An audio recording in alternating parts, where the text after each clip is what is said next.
So, you wanna become an Apex Duelist and all the rewards from the event. I got you. There are a few important things you need to know, starting with the two decks I use to clear the entire content. The first deck is Flank Blitz, which emphasizes speed and absolutely decimating your opponent by round 3. This deck is good to use in the early game when all your opponents have 30 HP, but it falls off once you reach the 5th stage. And that's when the second deck comes in, the Modulation deck. With Havoc Warrior as your core echo, you can keep buff stacking until your echo becomes the nuke.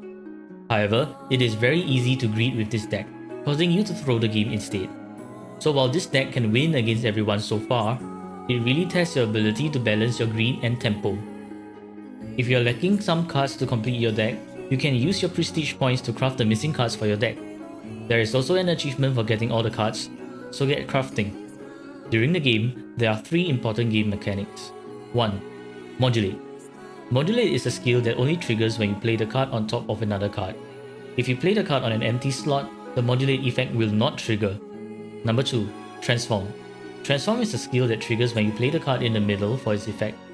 Usually this destroys the card, unless the card states otherwise. Number 3. Reconstruct. Reconstruct happens when you play the card at the right.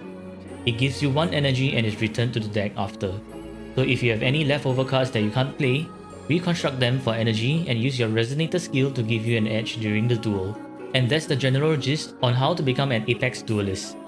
I will release a more in-depth video on how I use my decks, along with a gameplay analysis. But until then, happy dueling Rovers, and I'll see you in the next video.